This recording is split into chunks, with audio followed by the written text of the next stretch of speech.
and I felt like I was explaining it well, retrospectively, I was not. Nothing feels real. What does that mean to someone who's never felt that? It makes complete sense to me if someone said to me, I don't feel real. Yeah, I felt that. I know what that feels like. To someone else, what? I was like, it feels like I'm living inside of a movie set. That's insane. That sounds insane. I was like, but it was how I felt. I was obsessed with everything. Like, how can I make my fingers move? Hearing my own voice, terrifying. Looking in the mirror, if I wore glasses over my eyes and added like a pane of glass between the pane of glass that was already like mentally there, panic attack.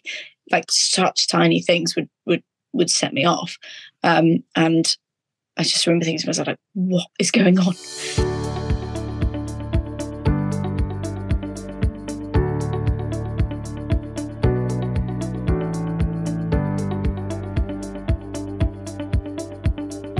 Hey everyone, I'm Sean O'Connor, author of the Depersonalization Manual, and today I'm speaking with Ellie King from the United Kingdom. Ellie is 22 years old. She developed DPDR during a difficult experience with long COVID. It lasted for 4 months, leaving Ellie struggling to deal with both the mental and physical symptoms of the conditions. But Ellie is with us today to talk about her experience with and recovery from DPDR. Ellie, you're very welcome to the channel. Thanks for being with us today. Thank you so much for having me. Pleasure. Ellie, can you tell us a little bit about yourself? Yep, sure. My name is Ellie King. As you said, I'm 22. I'm from the UK. I graduated from the University of Bath last year, and I work in finance. It's not much else. That's very succinct and very comprehensive at the same time. Ellie, can you tell us a bit about your experience with DPDR? How did it start for you? Yep, sure. I got COVID last year. Or it speculatively COVID, and I pushed myself too hard physically whilst ill, which now respectively is not the right thing to do, and then unfortunately developed long COVID symptoms, which was not something I'd really heard of or knew about, but it's actually a lot more common than you think, and got symptoms like extreme fatigue, body aching, brain fog, memory problems. Anxiety. I never experienced anxiety before, and then suddenly it was like a wave of it. And then the anxiety mixed with the sort of physical symptoms you get of blurred vision, feeling sort of a bit spacey, a bit detached from everything that you get with feeling lightheaded, hyperfixated on the problem, as many do, and then spiraled into DPDR. Because as well as the long COVID thing, I from long COVID developed a condition called Postural orthostatic tachycardia syndrome, which is a rise in pulse and a drop in blood pressure when you stand, which causes the lightheadedness and a lot of the physical symptoms of this association. So mixed with anxiety, it's very easy to feel like nothing around you is real, and then that snowball effect that leads to the DPDR.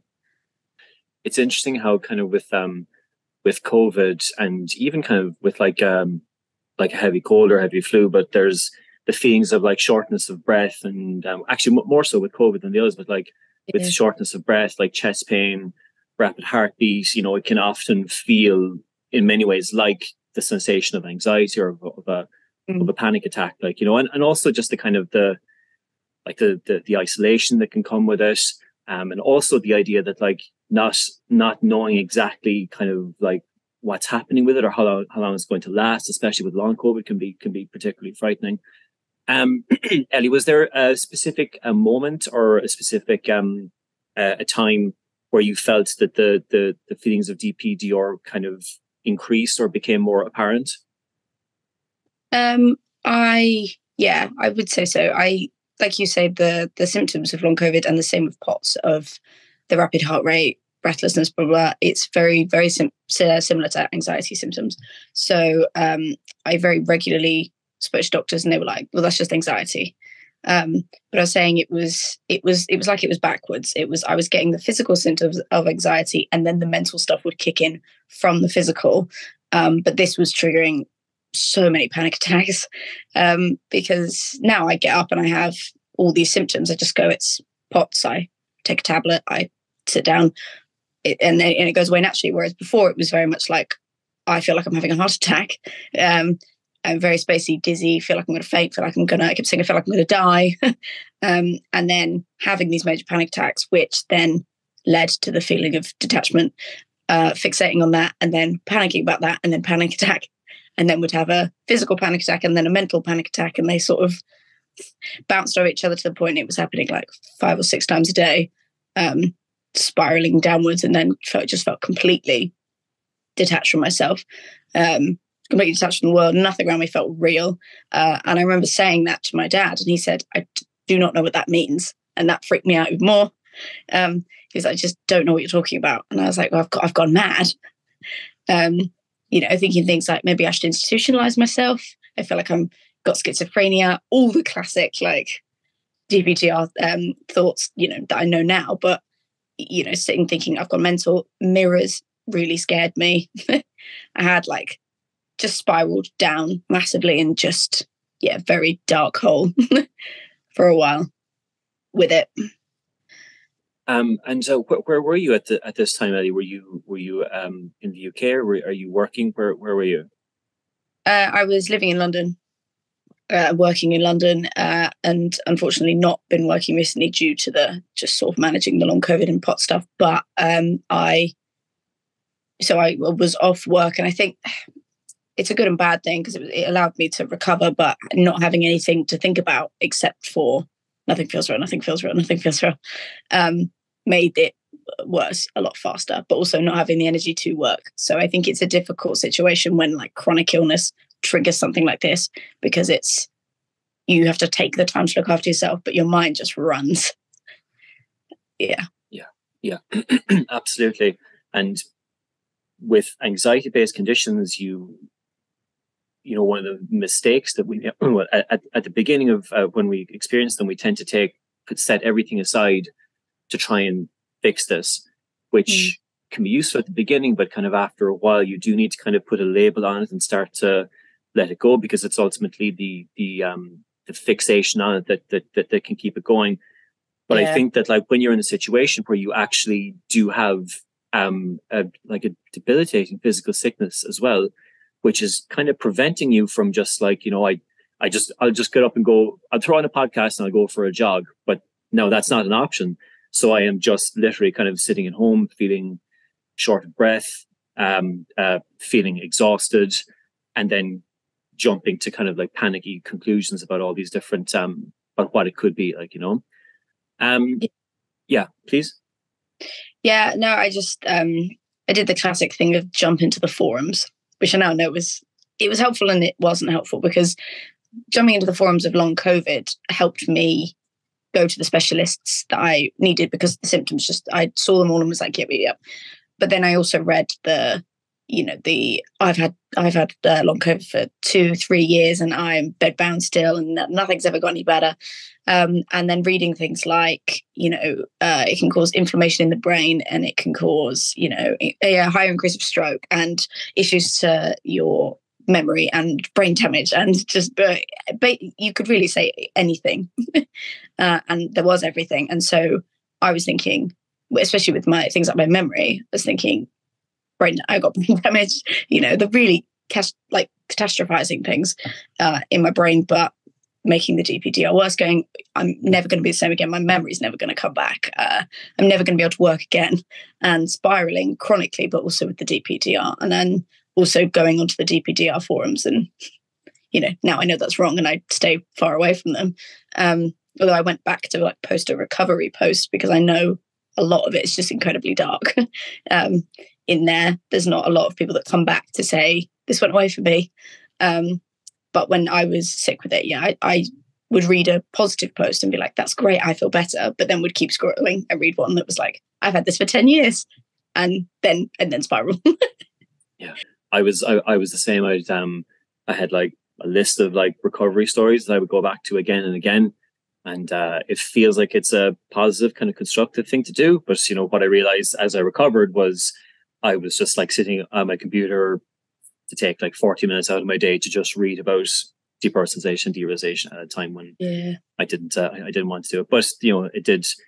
It at the time felt like the right thing to do. But it's it's so interesting your situation as well, that it really sounds like it's like the perfect storm of like physical and mental symptoms, that like you're like not only are you contending with like the panicky, racing, catastrophic thoughts of anxiety, but you're also kind of like latching these onto like actual physical symptoms that you're experiencing. I'm curious as well. Like, can you tell me a bit more about like the doctors or specialists that you spoke to? Because you initially were told that it was anxiety, and then did you? Am I correct in saying that? And also, did you manage to kind of like whittle it down through research on forums or online, and then speak to somebody who may be more knowledgeable? Yeah. So I initially went to my GP, who said you'll burn out, because I went from university straight into the finance job, which was, 14, 16 hours a day, and didn't take a break at all. And so my doctor just said, you've burnt out, and that's causing anxiety. And I just said to him, that's wrong. I don't know why I know it's wrong, but I've been burnt out before from A-levels, university. Like, I felt burnt out before. This just isn't that. Like, I never had anxiety. Now I'm the most anxious person. Like, all I do is worry. And it was very much just rest. So that I slept for like a month, like I said. And I didn't get up. It was a haze. That month was a haze. I just, would sleep all the time. And my partner would come home from work, and I would just sort of wake up in days of like, I can't believe he's been gone all day. And and then wake up in this haze, eat, go back to sleep. And, that, now knowing that I've got POTS is really counterproductive. If you rest too much, you hinder the problem. You make the problem worse. And then I contacted my sort of private healthcare and said, I want to see a rheumatologist, so for chronic illnesses. And he did all the blood tests, CT scan, MRI, all came back fine. So just being continuously told, like, you're fine, you're good. And obviously it's great to know that the rest of my body's great and fine, done that check for a while, but that came back fine. And so I was left again with like, I don't know what's going on. And then I contacted this specialist. He'd been working in post-viral syndromes for about 20 years. And I just contacted him and just said, I would either pay for it, or if Bupa could cover it, I'd come and see him. And he tested me for POTS just immediately. He very much was just, and it was a very simple test. It was like standing up, see if your blood pressure drops and your pulse increases. That's something called tilt table. All really simple tests, don't involve taking blood or anything. And in that same session said, yeah, you have POTS. It was really that simple. And just everyone just went, it's anxiety, because the symptoms you're explaining of heart racing, et cetera, and worry. But for me, like I said before, it's backwards. I worried after the symptoms rather than worrying that then caused the symptoms. So it took a long time to get a doctor to even say long COVID. I got like fatigue, burnout, anxiety, but just none of that was at all. I felt, I looked the symptoms up and I was like, this isn't this. And at that stage, Ellie, when you were trying to find an answer and seeing specialists, were you experiencing the symptoms of DPDR at that stage? Had that occurred by then? Yeah, very much so.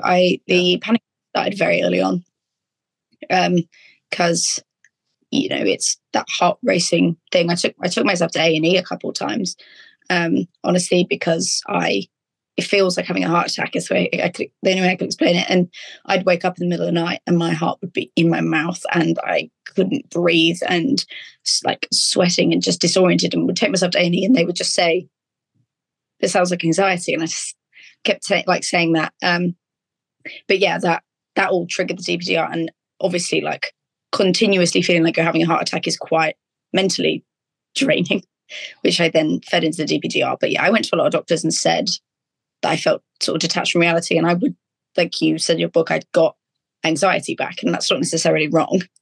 But it, I would say to people around me, this is how I feel, and very regularly it was, I have no idea what you're talking about. So yeah, it's scary in that way. of like nobody around me seemed to know what was going on.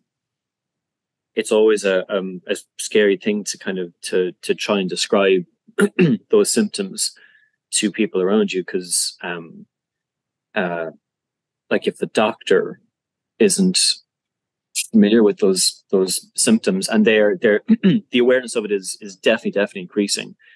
But it's not uncommon at all to describe the symptoms of depersonalization to doctor, and they say, well, don't recognize that, but it sounds like it could be anxiety.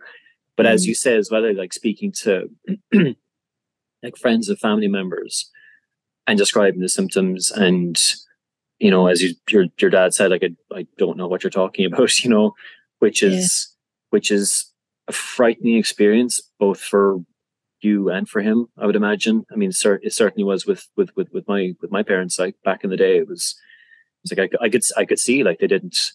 I mean, they were doing everything they could to help me, but like ultimately they were like, we don't know what you're describing, because I didn't know what I was describing. I was just trying to verbally make sense of this absolutely bizarre experience, like, and then getting like tests done physically, and I mean, like, you're absolutely fine. There's nothing actually wrong with your memory. There's nothing actually wrong with your vision. But being absolutely convinced through my own experience that my memory is damaged, my vision is damaged, and trying to navigate that without an answer feels so confusing. Yeah, it is very much. And I lived with my parents through all of it, and so they were incredibly helpful, but just nobody really understood what was going on. And I felt like I was explaining it well, retrospectively I was not. Nothing feels real. What does that mean to someone who's never felt that? It makes complete sense to me if someone said to me, I don't feel real. Yeah, I felt that. I know what that feels like. To someone else, what? I was like, it feels like I'm living inside of a movie set. That's insane. That sounds insane. I was like, but it was how I felt. And, it's so difficult to pinpoint it down of like, I feel this, and also my symptoms changed a lot. Of I would be nothing around me feels real, and then I would be obsessed with I'm watching too much TV. I'm gonna fry my brain with television, and then I can't look in the mirror. It's too scary. And my dad would be like, "You seem better," and I'm like, "Yeah, I'm better in this, but not in that." And it was very cyclical. But then also managing the flare-ups of my body. Of I might be having a good mental day, really bad physical day. And vice versa, or both, and those are just the days I couldn't do a lot. And I'm a lot better now at managing both of the long COVID and POTS, and I don't really have to manage the DPDR anymore. It's not there anymore. But I got a lot better at managing them and just quickly saw improvements. But yeah, I think when you don't know what's going on, you can't progress. I didn't know what I was dealing with physically or mentally, and so you have to guess what helps. With POTS, eat more salt. I'd never have guessed that. I feel really terrible. Let's eat loads of salt. I'd never got there on my own. So, and I would do things like try and exercise to get myself up. Not the right choice. Or with like the DPDR, like you say, read forums, blah, blah. I thought that was helping. So until you have someone say, this is what helps, it's really hard to progress. Yeah, absolutely. It's so important with specifically with anxiety-based conditions that you are able to put a label on it and draw a line under it and be able to internalize what these symptoms were, as frightening as they've been, that they are part of your body and brain's correct response to stress and anxiety, and that you don't need to worry about them. Because when you because for me, I remember times when I would have felt like I was making progress, like the symptoms would have been reducing a bit, but I would also at the back of my mind be thinking, this is before I kind of understood what was actually happening. But at the back of my mind, I was thinking like, well, I'm just like edging my way out of this, but I could fall off that cliff at any second again, or it felt like I would just get hit by lightning again. It was like, because I had no idea why it happened. And I just felt like I was just kind of like fingers crossed I can move away from this, but also it could happen like 6 months down the line if I have another panic attack, 2 years down the line if I have another panic attack. So the fear of it, that fundamental fear of it was still there. It was still there, even though I felt like I was recovering from it. But it was only until I actually understood what it was and why it happened, and that each one of those symptoms had the simplest logical reason behind it, that you're actually able to kind of put that label on it and put it down and say, yeah, that was a frightening experience, but I can let it go. The thing you mentioned as well, Ellie, about like the symptoms changing over time, or not changing over time, but like focusing on different things, like your dad saying, oh, you seem better. It's like, well, I'm better in one aspect, but then another aspect I'm not. Like, I mean, and for me, it was things like I'd spend like 3 or 4 weeks like completely focused on like my vision, for example, and then a month after that, I'd have kind of forgotten about the visual stuff, but now I'd be focused on like my memory. I'd be thinking, oh, there's something wrong with my memory now. And someone on the outside might say like, well, you know, just the visual stuff isn't too bad anymore. And I'd be like, I don't care about that. Like now my memory is like, I think I've got dementia or something, you know? So it feels like you're kind of playing whack-a-mole with these symptoms over time. Like, and it's just this obstacle course of things. And it feels like there's no end to it. And Ellie, at what point did you find out it was called depersonalization? I think was it just kind of through Googling and then going on the forums and reading the symptoms and going, that's it? Yeah, I went through a bat of Googling everything. Became very like hypochondriac, very hypervigilant in my body. So I would Google everything, to which, you know, my mom was just like, we need to somehow block you off Safari. You need to stop Googling everything. Like I read up that gum disease would kill you. I don't have gum disease, but I freaked myself out that I forgot to brush my teeth one week, and I just completely drove myself insane. So I just Googled like, I just don't feel real. And I was like, it's going to come up that I've gone insane, that I've got schizophrenia and like all this other stuff. And every symptom I Googled, depersonalization, derealization was the first thing that came up every single time. And it was like, DPDR, have you ever heard of this? And I read the symptoms and I was like, it's that. And like, I read a lot of stuff of like people experiencing depersonalization of feeling like they were floating out of their body, or that everything around them was like a cartoon. And that's the thing. I was like, I don't really get that, but I get that feeling of like, I feel like I'm watching things through television, or I'm on a movie set, that sort of thing. So I resonated more with the derealization side of it, and then turned to Reddit, where everyone goes for the forums. And then I doom scrolled for God knows how long, days, weeks, you know, thinking that I'd find something in there that would answer the question. And then one night, very early hours of the morning, I Googled again something that I don't feel real, found an article which had your DP manual in it. And then I found your YouTube channel, and then obviously found the manual. And I think I just quit all the forums, obviously, from what you'd said in the video, to just delete them all, get rid of them. Even the long COVID ones of like, you know, hearing that some people haven't recovered in 2-3 years isn't going to help me recover any faster. It's just going to make me worry. And clear them all out, and started following like helpful subreddits, like how to crochet and TV shows I liked, and things that I would scroll through and it would distract me, rather than, you know, oh, I've had DPDR for 10 years and it's never got better, and I don't need to be scrolling through that at 3 a.m. when I'm already stressed.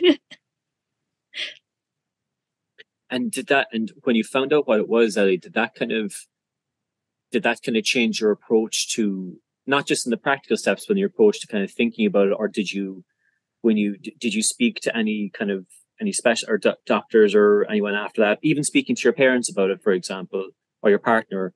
Like, how did understanding what it was change that for you? Well, I got a therapist, a CBT therapist, and I said to her how I felt, and everything, and very nice woman, not entirely helpful for me. She just said, like, say to yourself, maybe the world isn't real. Who cares? Didn't really work for me. I was like, that doesn't entirely like get rid of it. Like, if I just say like, what if it isn't real? I care if the world's not real. I can't just be like, don't care. So I ended up moving over to see this psychiatrist. And as soon as I sat down with him, I said, I have derealization. I don't need to go through my childhood. I don't need to go through my symptoms. Like it's this, and I want to manage this. And I sort of spoke at him for a while, and he was like, have you ever considered that you might have ADHD?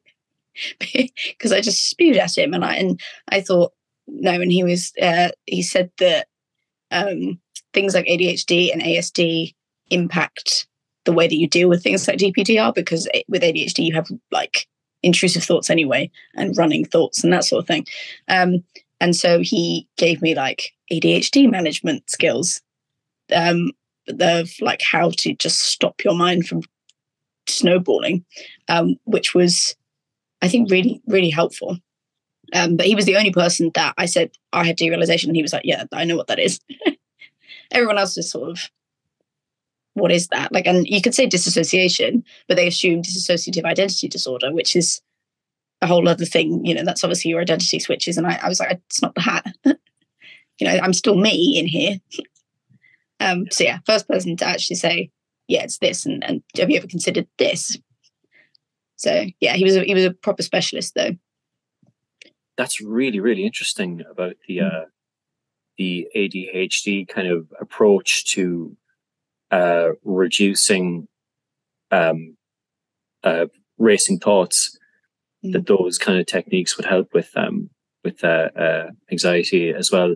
I mean, of course they would, like, but I mean, but it's fascinating that like the therapist kind of would come at it from that perspective, like, and I mean, but look, if it works, it works. That's great, Yeah, and I think the thing as well of like for people with long COVID and POTS and other chronic illnesses where they get this dissociation or DPDR is you obviously in your book you say distract yourself constantly for doing things, but I just couldn't be always doing something. I couldn't get up and go for a walk. I couldn't get up and play a video game.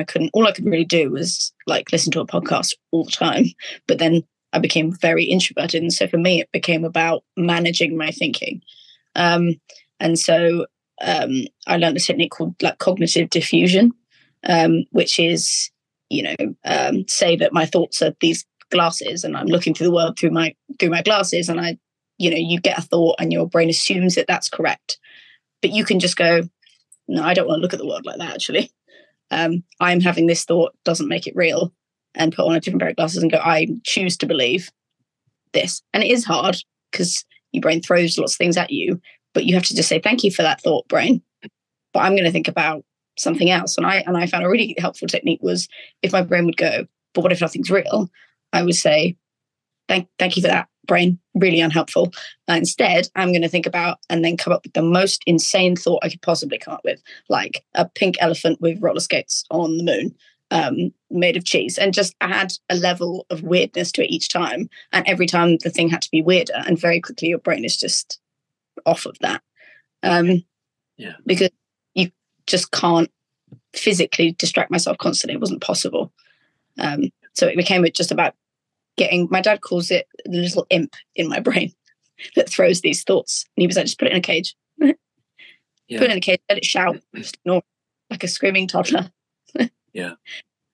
That's interesting because the imp of the mind is what, who is it by again? Is it like Edgar Allan Poe or someone called that, the imp of the mind? It's basic, the history of like intrusive thoughts, like, I think like Dostoevsky wrote about it, and it's somebody called it the imp of the mind. But it's it's really interesting though.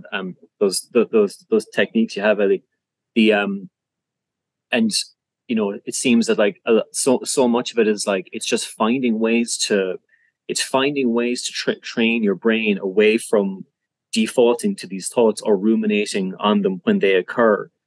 But it's like the ways that we would think work don't, because you're kind of you can't address them head on, because if you address them head on, you're already in the weeds, as they say. Now you're already interacting with it. You kind of have to almost trick your brain into saying, oh, but look over here instead. Like, there's I don't know if you I ever do Headspace, like the meditation app, like it's quite good. But they do this thing in the meditations where towards the end, because so much of it is kind of like, okay, focus on your breath, like, and listen to the sounds, like, and it'll be kind of 5 minutes at a time, 10 minutes at a time, and then at the end of every meditation, there's always a bit where the guy says, now, for the next like minute, let your brain do whatever it wants. So forget the breath, forget the sound, let your brain do whatever it wants. And invariably, that's like the best part of the meditation because you stop trying to lock your brain down into doing something, and you say, okay, sure, do whatever you want. And then it's like, sure, may as well just chill out. Like, it's so like, anti kind of, it's like we speak to our brain in the same way that we would speak to somebody who we're sitting across from having a discussion with and trying to convince them that's like trying to convince them that one band is better than another band. And we need all these logical kind of structures and defenses and things and examples, but in actually getting the brain to change, like, it's like none of that works. You have to kind of have all these little kind of tricks, but the beauty of it is that, like, once you kind of develop these techniques, like they do work, and they consistently work. But that's great that you were able to find those techniques, albeit after trying a lot of different sources, like, and a lot of kind of white noise before you got there. Yeah, I think I did the classic thing of like trying to battle it, and the thing with CBT for me was CBT was focused on like challenging your thoughts. If you say I'm not good enough, where does that come from? Like, that's what it's rooted in, but that doesn't work with DPDR. If you go, where's this coming from, and you try and fight it, it makes it worse. And so there's something called like acceptance and commitment therapy, which is where this like cognitive diffusion thing comes from, which is just accept it, accept the thought, it's there, that's fine. Not every thought, you have to buy every thought.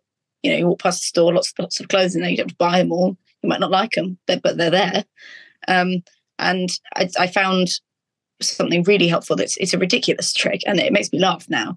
But if I would be lying there thinking, oh, I know if I went over to that mirror, it would freak me out. So I would go and look in the mirror. I don't really know why, but I'd be like kind of like just jumping, scaring myself of like, see if this time's bad. But of course it was going to be. And instead of doing it, just write down a bit of paper, like to-do list, be scared of the mirror. And you write that down. It's a stupid thing. You read it back. Be scared of the mirror. Be scared the world's not real. Be terrified that you're losing your mind. And you read the to-do list back and you think, actually, that's really bizarre. And you just don't end up doing any of it. You say to yourself, that's fine, I'm having these thoughts, I'll deal with them later. Write them down, come back to them. They just sound insane. And you just go, oh, why am I putting so much weight on this? It reads ridiculously. And of course, when you are really in the depths of the DPDR, it doesn't feel ridiculous at all. And it's so easy to laugh about it now and mock yourself now. But I remember being in the depths, the darkness of it, and thinking, how can this get any better? The smallest things terrify me. Like, even things that don't make any sense make my heart race and panic and blur. But it was just finding ways to just tell my brain, like, shut up. just shut up. Just shut up, like. Shut up and go away. Tiny bully. Just go away.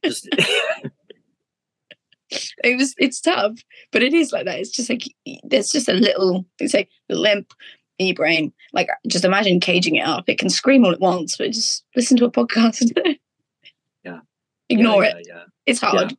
Really tough. It's not a quick fix. It's not you hear all these tips and you're going to be fixed overnight. It took weeks of doing it regimentally, but it works for me. We should co-write a book called Brain Shut Up. Like, it's so interesting as well. The thing of like,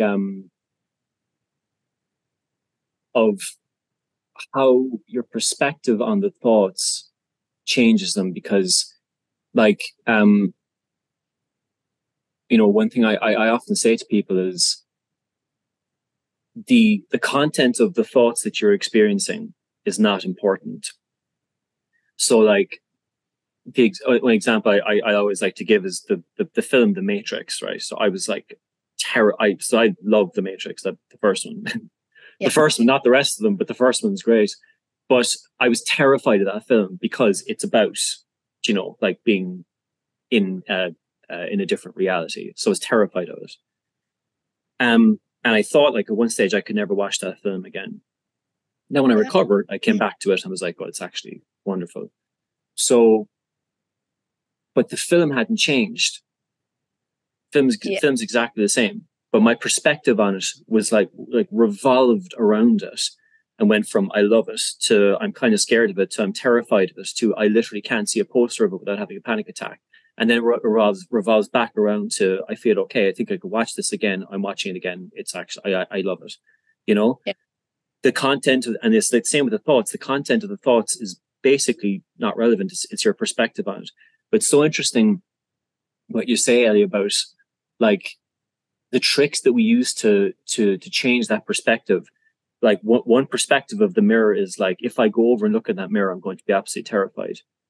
And then the other perspective is like writing it down, giving it a little bit of space, coming back to it and looking at it and saying, that's ridiculous. Like, the thought itself is exactly the same, but you've taken the camera and you've lifted it up and put it over here, and now you're looking at it from a 45-degree perspective, and it's completely different. It's kind of like doing that in a broader sense with the anxiety and the DPDR that helps us to change it and understand it and let go of it. Yeah. If you don't mind me asking, Ellie, what was your lowest point in the whole experience? Was there any particular time or experience that was that you found quite difficult, particularly difficult? I mean, I think when I kept taking myself to A&E and regular just kept saying, you're fine, and I had a series of panic attacks where my parents would try and help, and I just was like, just don't touch me, don't touch me, don't touch me. I was just in a corner, like very much like rocking back and forth, and my parents were completely freaked out, rightly so.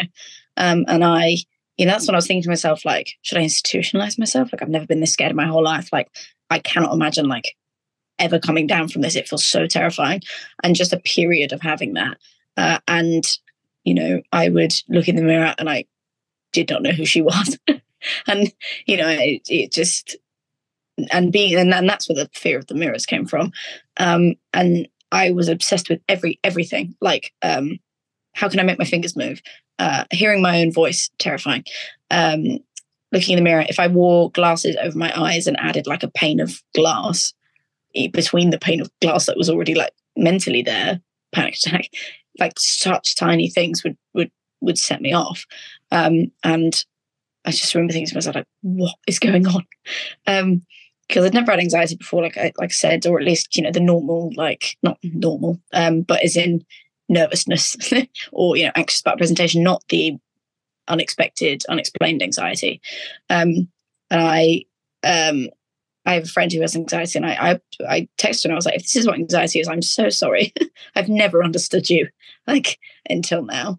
And I, was just micromanaging every thought, every action, everything, and just could not get myself out of that. And so it was panic attack, hospital, not sleeping because I was really scared I was going to die in my sleep. Ridiculous.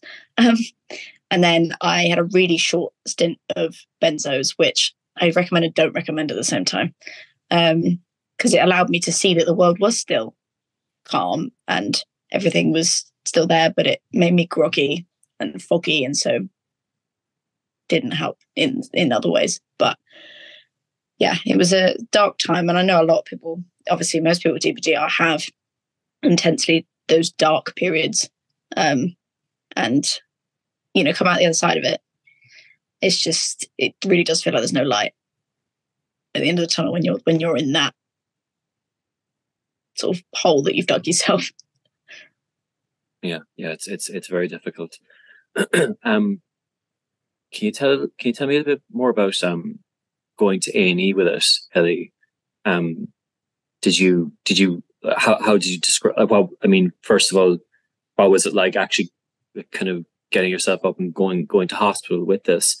And also, how did you describe the symptoms to the doctors, and what was the reaction like? Yeah, every single time I went, I phoned 111 first, which obviously, if you're not in the UK, is like you can phone 111 and ask them whether or not you should phone an ambulance or go to A&E. Which most of the time, anything you explain to them, they're like, better be safe, go to the hospital. But it was a mixture of feeling really panicked, feeling detached, but also obviously the physical symptoms I was getting with POTS of like, I feel like I'm having a heart attack. I feel like I genuinely, and I kept saying to my partner, I feel like I'm going to die. And he kept saying, please don't say that. You don't know what death feels like. You know, you're scaring me, whatever. And I said, I know I don't know what death feels like, but this just feels so final and terrible and bad. Like I can't imagine feeling worse than I do right now. And taking myself to A&E, and obviously sitting at the end of the queue because I just said, my heart, you know, I feel like I'm having a heart attack, but they see 22-year-old young female probably not having a heart attack, probably just having an anxiety attack, and then having bloods done, ECGs done, all this other stuff, and a lot of just being told like, you're just having a panic attack every time. And it was partially like, wow, panic attacks were really bad. Never knew that they were really like that terrible, but also feeling like, great, where does that leave me? But also now I know it wasn't just a panic attack, so that's helpful now. But back then it was like, am I just going to keep having these over and over forever? And like, I can't take myself to the hospital. They're not going to help me. I just have to exist with this, you know? And I went to the doctors between like Christmas and New Year, and the doctors were like, you know, have you had any like drinks over Christmas? And I was like, yeah. And one doctor told me that it was alcohol withdrawal, like just based on the fact that it was like the Christmas period. And I was like, it's not it's not that. And he was like, well, go home, have a glass of Prosecco and just chill out. Yeah. I was like, that's no. That was the worst doctor I've encountered. Definitely. Oh, wow. Yeah, it was. Did you have a glass of Prosecco? I did, because I'm a moron. But like, I was like, maybe it will help. Made everything so much worse. And I remember saying, like, calling my dad, and I was like, they've said it's alcohol withdrawal. And he was like, what? I was like, I don't really know. And like, alcohol's not great for POTS, obviously. It's not great for any chronic condition. So yeah, definitely didn't help. And it doesn't really help anxiety. Like, yes, it can make you feel a little bit less like stressed or anxious, but if you're in the middle of a panic attack, sipping on Prosecco doesn't fix it, doesn't make it go away. So yeah, it was a mixed bag. I've had some incredible doctors who have been really helpful, and some really unhelpful ones with terrible advice. So it's just finding, like, keep trying, and it's so difficult. And I'm very lucky to have had private healthcare on that. You know, I know that through the NHS there's a lot of waiting and seeing, you know, that one doctor and giving up. But yeah, I had to see till 6 or 7 before I saw someone that was like, you know, I saw two different, obviously the doctor for the DPDR and the doctor for the POTS and long-COVID, and it took me forever to just find doctors that would listen to me. So yeah, there's that as well, the frustration of just being constantly told, like, it's this, go away. There is the experience of like going to A&E, and because there's such it can feel like it's like kind of a last resort, but something that you need to do. And then when you do it and you're told that it's just anxiety, which again is correct, like they're right, like you are just having a panic attack, but because you are not like fixed, which is what you want, you're like, I just need to fix this, someone needs to fix this for me. You kind of come away from it with a sense of frustration, you know, even though in technical terms, like, you have the information you need, it's panic, like, but you don't have like the specificity that you need of like why these symptoms specifically are happening. Why do I feel like I'm not here? Why do I feel like my memory is damaged, or I'm in a dream, or whatever, you know? When you spoke to, I'm asking Ellie, your friend with anxiety, like, I'm just curious about like the people you just like talking to your partner, talking to your dad, like, or talking to this friend with anxiety, like, was the friend able to kind of relate to the symptoms a bit more, or was depersonalization a part of their experience? I don't know if depersonalization was something that they had ever had chronically. I know that's not the best word to use, but they I said, I feel like nothing around me is real. And they said, like you're looking through a window. And I was like, yeah. And they were like, yeah, I get that after a panic attack, but it goes away. And so obviously for them, they've not hyperfixated on it. And I very quickly ended the conversation because I did not want to plant a seed in her brain. Because for me, I was very much a big problem I had with going on the forums was I would read something that someone would say, like, I have this worry, and then I'd start with the worry on that of something I never worried about before, and something that my brain would never throw at me. It's like big existential questions I read, and then I'd get stressed. So I didn't want to, say to her, well, I get all this and focus on it, because I didn't want to give her ideas of how to, get more anxious. So it was reassuring of she knows what I mean, but, not in the sense of just 24/7 detachment. And I think back on it now, I'm not really sure how I sustained my friendships and relationships. And my memory of it is I acted very much like a normal person in a lot of ways, but felt very disconnected from everyone. It was like I was playing a role rather than actually just enjoying the relationships I was in.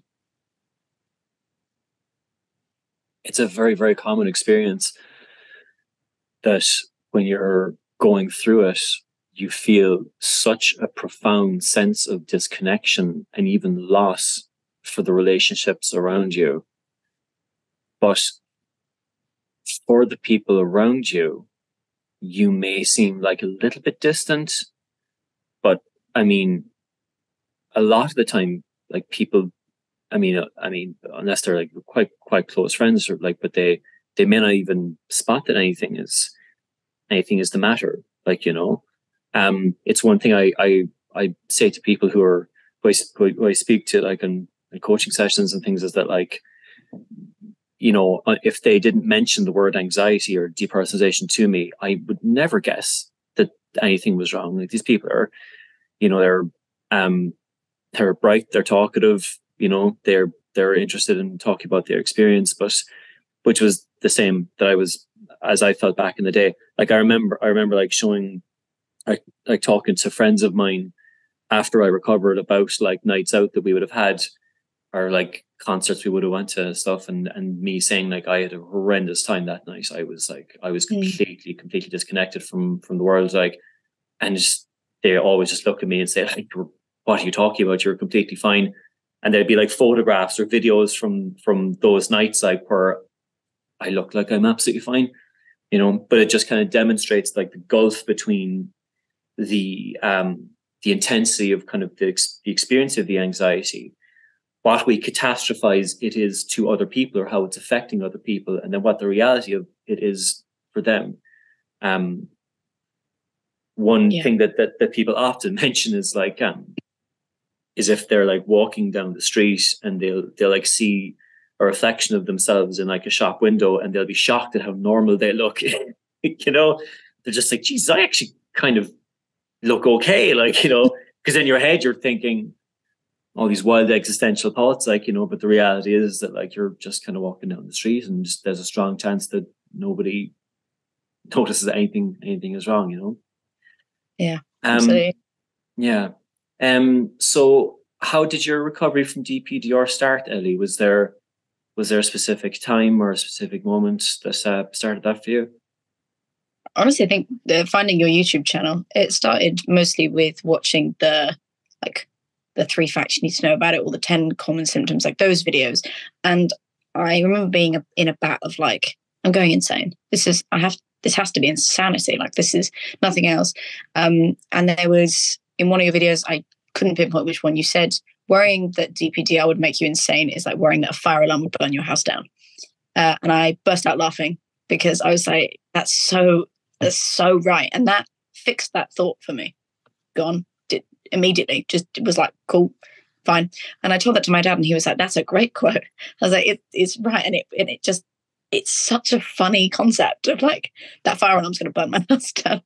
And for me, that just anytime that came into my brain, I was like, fire alarm. I made a whole like playlist on Spotify of like songs that helped chill me out. That was like fire alarm, can't burn your house down, and just attached to it. Like, I don't know, like it epitomizes how kind of ridiculous it is in some ways of like the things you worry about.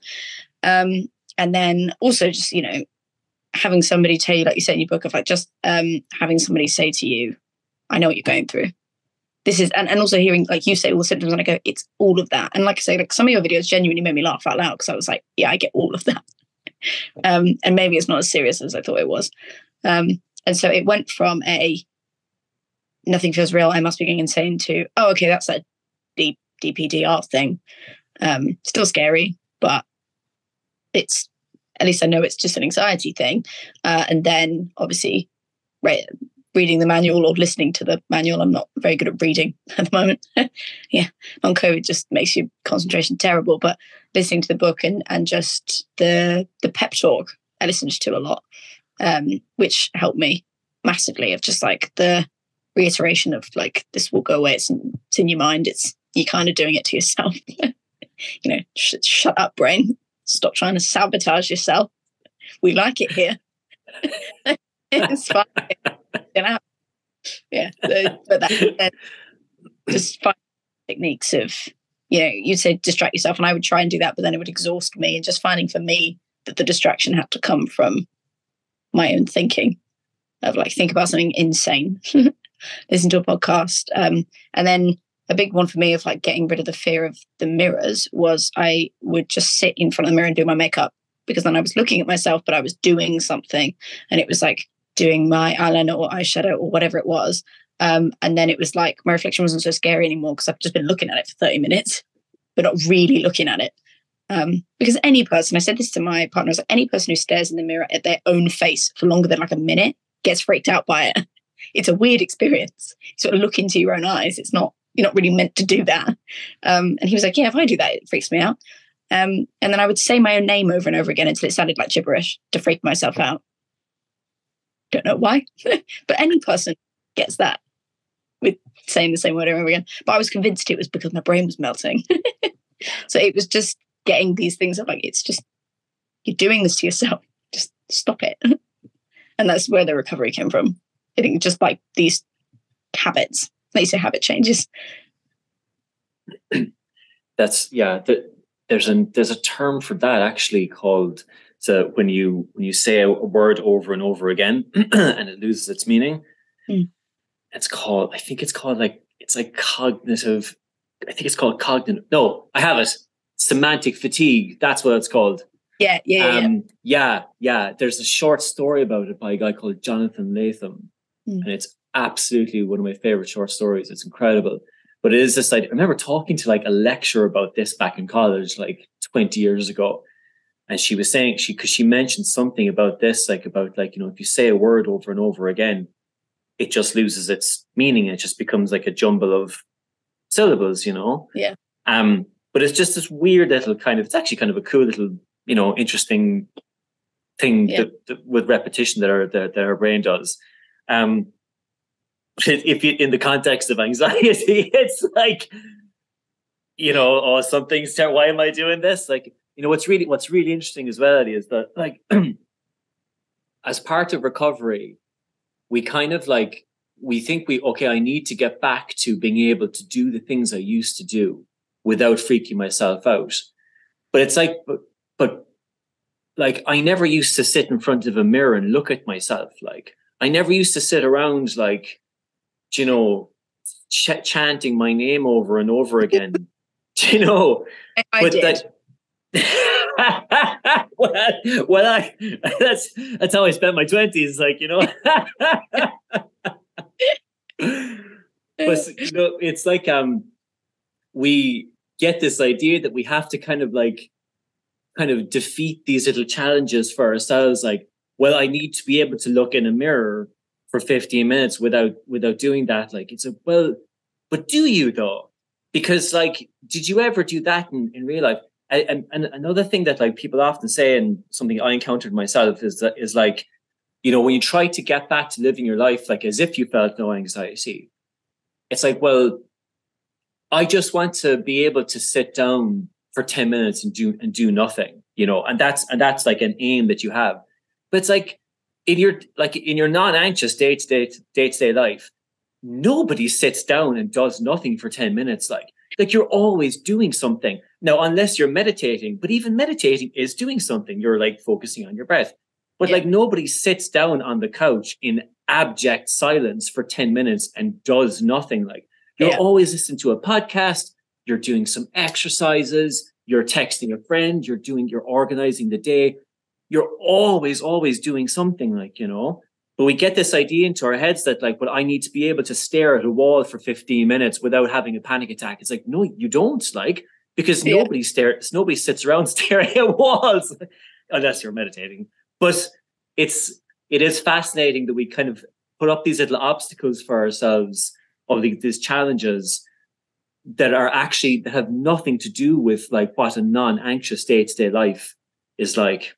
But what you mentioned, Ellie, about like sitting in front of the mirror and doing your makeup is like, that's what you do. Like, that's what the mirror is there for. Like, it's like going for a walk for, 20 minutes or something. It's like, of course you're going to listen to music or a podcast, like, or you're going to do something, you don't have to kind of qualify the experience by doing it in complete silence with no interruptions.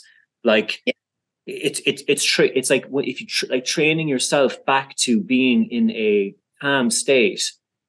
Like if that is using distractions and music and things, then that's a good thing. Like, Definitely. I totally resonate with that. Like we had a flat in London that was mostly glass. So it was very much like constantly looking outside, and I would just sit and stare out the window and like things would start to look weird to me, and I would get really freaked out by it. And I was like, why can't I just stare out the window? When did I ever just stare out the window like a psychopath at people? Like, I look mental. And nobody does it. And I was like, no wonder you can't do it, because any person would just be like, this is boring, and move on. Whereas it was like, I must be able to do this. And it's hilarious. Like you try and like give your brain little tasks or challenges, like total wipeout, like these impossible things to do. And you get knocked sideways and you think, well, that's it, I'm done. It was like with watching, I've always like watched a lot of TV or read books or listened to podcasts or distracted myself constantly. Now, not now, then I would watch TV and be like, I'm watching too much TV. I'm going to start to believe that my life is this show. Of course, that didn't happen. Watching the show was distracting me, which allowed me to be calm. But then I became obsessed with it, that I would look past the TV at the wall behind it and be like, well, I must focus on something that is real. Otherwise, and doing these little things that just normal people don't do. Tasks that you never set yourself when you're fine. So just shut up, brain. Stop making me do it. Yeah. Shut up, brain. Like, it's like the people often talk about like the visual things, like the floaters and tracers, and saying, but if I look up at the sky like for 30 seconds, I start to see floaters and tracers. This was something I did too. If I look at a wall, like, I'll see floaters and tracers. And the thing is that like these are normal parts of human vision. It's just that nobody looks up at the sky for 30 seconds. Like, I mean, they might look up to see if it's raining, but they're not going to do it for 30 seconds, like, but it's like, but we feel like these are the challenges that we have to kind of like take off. Like, I need to be able to look at a wall for 30. It's like, you really don't. And it's just it's an overcomplication. And it's like, it's not like an obstacle towards recovery from anxiety. Like it is the anxiety. Like when you're having thoughts like that, as you mentioned earlier, it's good to kind of like get another thought and just out ridiculous it and pile them on until your brain goes, sure, like just throw on the telly instead. Like it's much easier, like, yeah. So what did recovery feel like, Ellie, from DPDR, and also how did it kind of how was your experience with the long COVID and POTS during your recovery from DPDR? It was, I'm I'm annoying. I'm an annoying person in the fact that I expect things to just be done, be fixed. I have to be good at something first try, or I'm not good at it at all. That's why I've never learned an instrument. I got really frustrated when I learned to drive. Like all these things of like, must be able to do it immediately. And so I kept hitting these hurdles of like, I would listen to the pep talk and feel really mentally good about it, be like, yeah, I'm in a great place, and then wake up and not feel great. And then go like, God's sake, like, Ellie, we're stronger than this, and getting really like down on myself, and then would ruin that day. And so I very much had to just go, it's small habits, like, you know, at least I'm not having 5 panic attacks a day anymore. You know, that's a huge step. You know, I haven't had a panic attack in a very long time now, you know, even with these POTS symptoms of like, you know, they very much could lead to a panic attack if I let my brain get a hold of them. But I just sit with the feeling now because I know that it's just my autonomic nervous system being a pain, like just getting it wrong. And so I just sit with it. Whereas, you know, and that is a big thing of stopping that neural pathway. I don't have the panic attack anymore when these things happen, and taking the small victories. And when I go, why am I not fully better? Say to myself, well, look, you are significantly better than you were even like 2 weeks ago, and do that every day. And then eventually, but even though I can sit now and go, nothing's real, I'm scared of the mirror, like, but, and it just doesn't freak me out anymore. I'm just like, that's really dumb. You know, and I get, like I said, I still get the dissociation symptoms, like I get snow vision of like everything looks staticky if I stare at something for too long, or everything looks flat, or I feel very like, whoa, because like I said, with POTS, like there's a tendency to faint, and, you know, you're not very like coherent when you're fainting. So you get these symptoms, but now they don't scare me anymore. And I think that was a huge thing of, like you say, it just can't come back. You can still get the sort of dissociative symptoms, but your brain is so used to recovering from it now that you go, okay, that's fine, that'll go away. I'm not scared of that anymore. That's just what it is. And just making those small steps and just saying to my brain, like, this is anxiety. And I would take a step backwards and freak myself out and go, the world isn't real, and have a really bad day. And just say to myself, like, this is anxiety. I don't gain anything from this. So just try again tomorrow and do that. And it took due diligence, and it took, you know, hard work in it. And it is really hard not to think about something, you know, so brain doesn't work like that. So it's just habit forming, thinking differently, distracting yourself, find something to do. I did a lot of crochet, watch videos, things that, like, something that's not very tiring, that is habitual, like when you know what you're doing, watch TV and do something that like really does distract your brain, but isn't too tiring, things like that. I think it was tougher with doing it with a chronic illness, because I couldn't just go for a run and like burn it out and think about something else, or I couldn't go out drinking with my friends and just have a fun time. It was very much like I had to just do it all, like do all the distraction internally rather than externally, which I think is a thing that does make it harder. But it, you know, all those techniques I've said helped me a lot. And I saw a quote by, I think it's Eckhart Tolle in his book The New Earth, that was, you know, we are not our thoughts, we're just the person that observes them. So just watch the thoughts go by, like you'd watch ships at sea, or watch them just float past you, and find little analogies and little things like the fire alarm thing. Just find those little analogies that sit right in your brain and sit with them and use them. Yeah, it's really interesting what you say about the like going from a place where you're having like 5 panic attacks a day to like starting to get your life back on track. But then the way you think about it is like, but why isn't it gone? You know, we often we think about anxiety in very binary terms. We think it's either there or it's not. So the light switch is either on or it's off. So you wake up in the morning and you just check, is the light switch on? And if the light switch is on, it's like, oh, great, another 24 hours of this nonsense. Like, you know, as opposed to saying like, you know, well, look at the progress I'm making compared to where I was like a couple of months ago. And I'm now not having multiple panic attacks a day. It's not gone, but that's okay. It's progressing. There's forward motion. But again, it's another one of these little tricks. Like, you know, as you say, it's very hard not to think about something.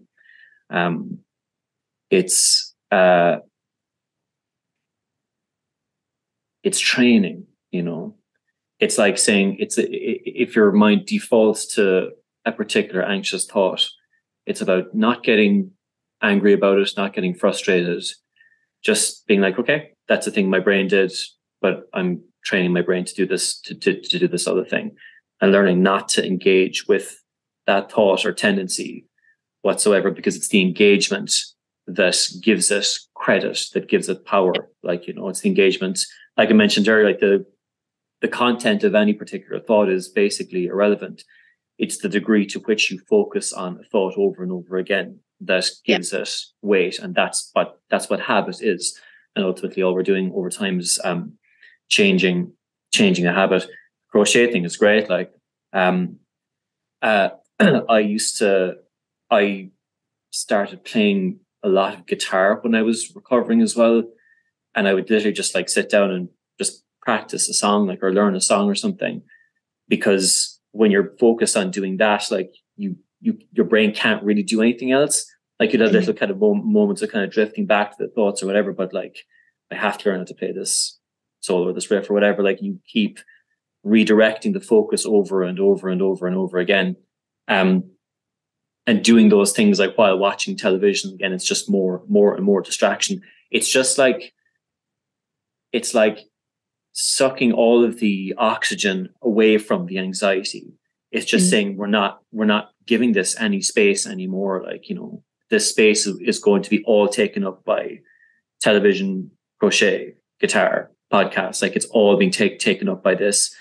And as urgent as these thoughts feel, as powerful and terrifying as they've been in the past, like, all that needs to change is my perspective. Like, if an analogy, like, it's a fire alarm it's not going to burn your house down. If an analogy like that can take your perspective and just shift it a little bit, then that's what it is. Like, it's just the anxiety that the thought itself hasn't changed, but your perspective on it has. Like, you know, like watching as Tully says, and it's a big thing in Buddhism and meditation as well, is like learning to see your thoughts as a river.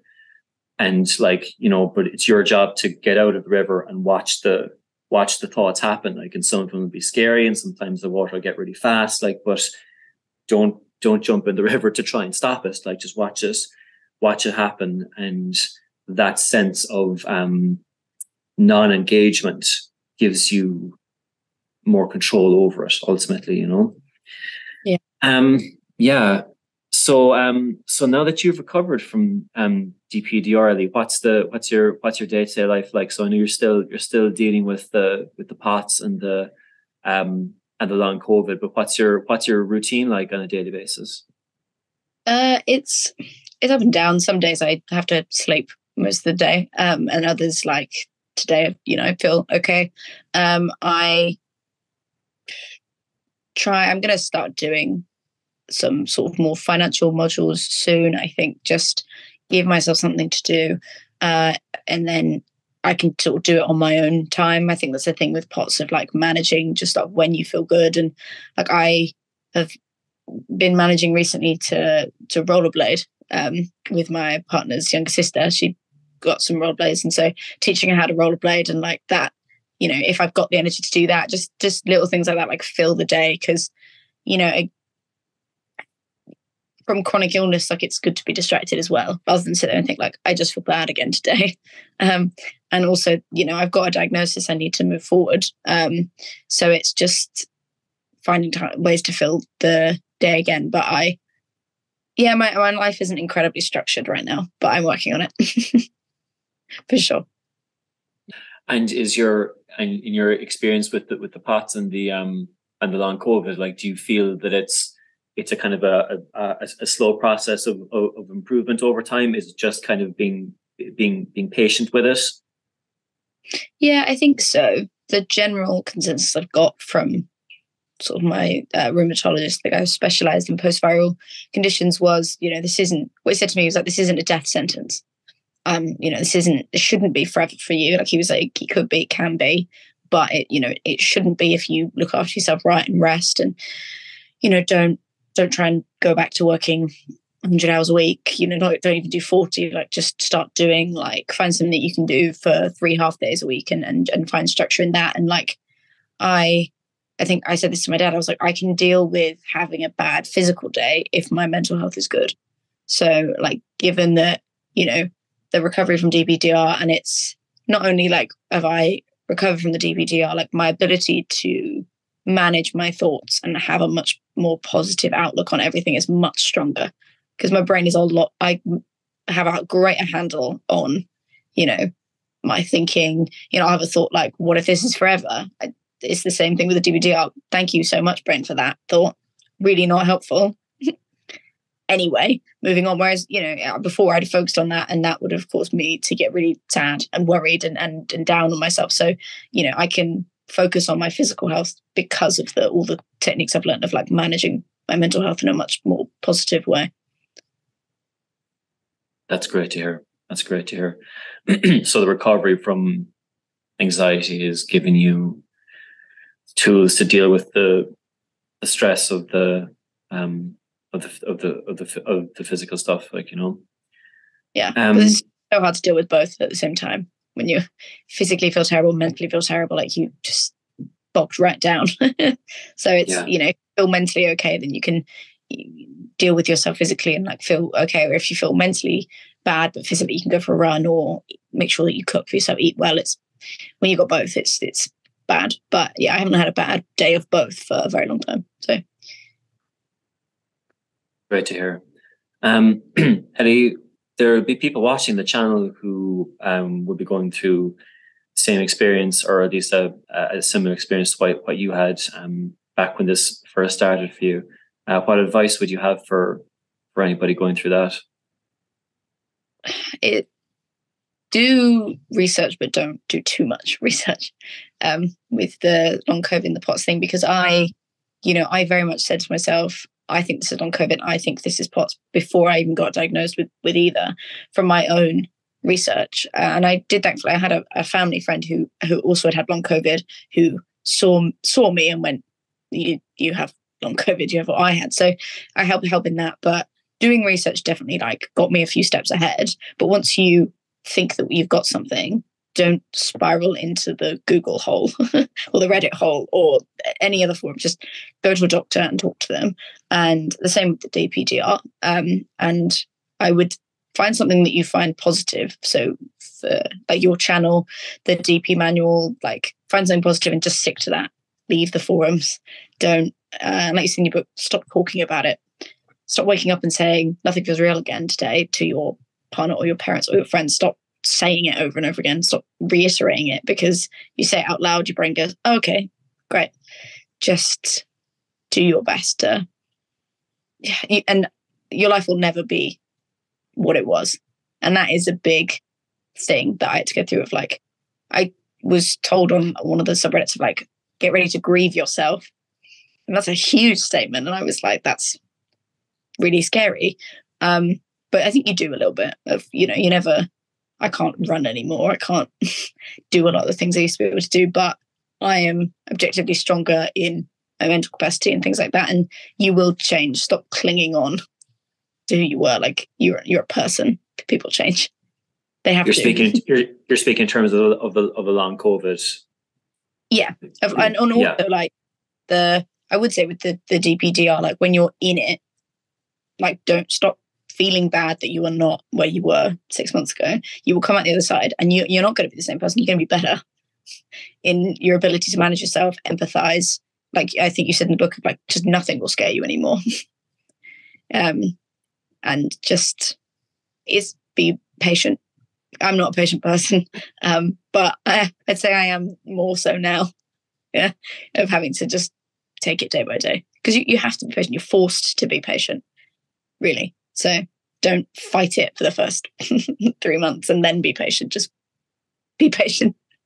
Yeah, that's excellent advice. Ellie, it's been such a pleasure speaking with you. I know that a lot of people watching this are going to find your story so insightful and inspirational. And I wish you the very best with your recovery from POTS and long COVID. Well done on your recovery from from DPDR, and thank you for sharing your insights with everyone on the channel today. Thank you so much for having me, and thank you for all of your work with the DP Manual on YouTube. It was a massive stepping stone for me. Great. I'm very glad to hear it. Okay, take care, Ellie. It was lovely to meet you. Yeah, bye. Bye-bye.